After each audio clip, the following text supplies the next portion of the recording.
మన కళ్ల ముందు రోజూ కనిపించే ఓ సాధారణ విషయం దాని వెనక ఓ అద్భుతమైన కథ దాగుంది. అదేంటో తెలుసా? గడ్డి.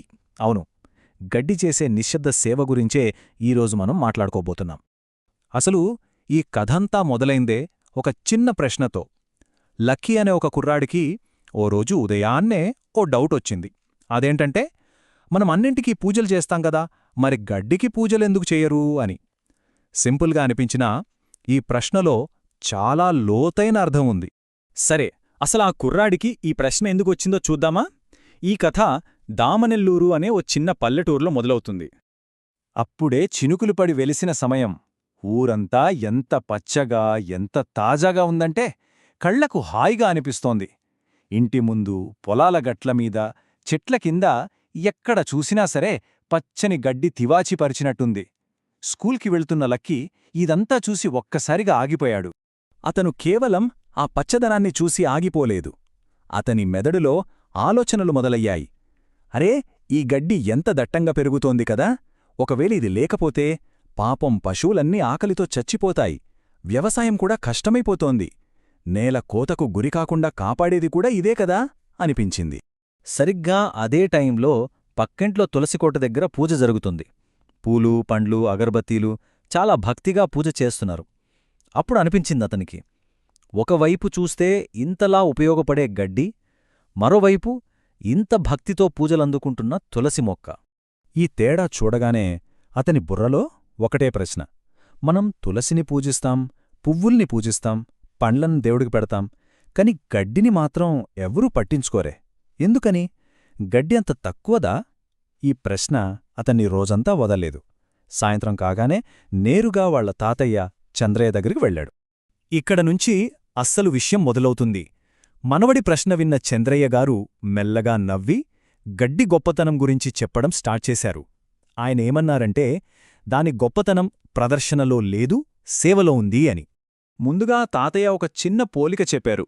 ఒరే లక్కీ, పువ్వు చూడు, 1-2 రోజులు భలే అందంగా కనిపిస్తుంది, 3వ రోజుకల్లా వాడిపోతుంది. కాని గడ్డి అలాగాదు, ఒక్క వాన చినుకు పడితే చాలు టక్కున మొలకెత్తుతుంది. దానిది అందం కాదు, అండగా నిలబడే గుణం అని చెప్పారు. ఆ తర్వాత అసలు పాయింట్ చెప్పారు. చంద్రయ్యగారు ఏమన్నారంటే, గడ్డికి అందమైన పువ్వు ఉండదు, తీయని పండుకాయదు, మంచి సువాసన రాదు, ఆకట్టుకునే రంగు కూడా లేదు. కాని దాని దగ్గర ఒకే ఒక్కటుంది, అదే సేవ. చూడండి, ఈ ఒక్క మాటలో మొత్తం విషయం చెప్పేశారు. అంతేకాదు, గడ్డికి ఆధ్యాత్మికంగా కూడా చాలా పెద్ద స్థానముందని తాతయ్య వివరించారు. పురాణాల్లో చూస్తే ఏ దేవాలయం చుట్టూ అయినా మొదట పెరిగేది గడ్డే అట. ఇక మన కృష్ణుడి కథలన్నీ గోవులు, గడ్డితోనే కదా ముడిపడి ఉన్నాయి. మనం ఎంతో పవిత్రంగా పూజించే నందికి, గోమాతకు ఆహారమేంటి? ఇదే గడ్డి. అంటే పూజించబడే వాటిని పోషించేది గడ్డి అన్నమాట.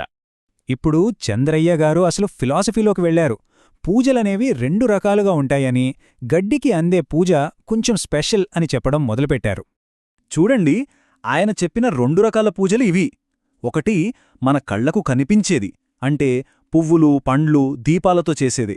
రెండోది కంటికి కనిపించని పూజ, అంటే సేవ రూపంలో, ఆధారంగా నిలబడటం రూపంలో, జీవాన్నిచ్చే శక్తి రూపంలో ఉండేది.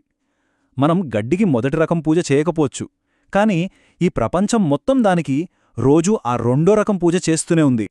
అసలు ఆ కనిపించని పూజ, ఆ సేవ ఎలా మన జీవానికి ఆధారంగా నిలుస్తుందో ఇప్పుడు చూద్దాం.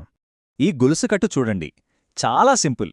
గడ్డి, దాన్ని పశువులు తింటాయి, పశువులు రైతుకు సాయపడతాయి, రైతు పండించిన పంట మనిషి తింటాడు. అంటే గడ్డి లేకపోతే పశువులు లేవు, పశువులు లేకపోతే రైతు లేడు, రైతు లేకపోతే మనిషికి తిండి లేదు.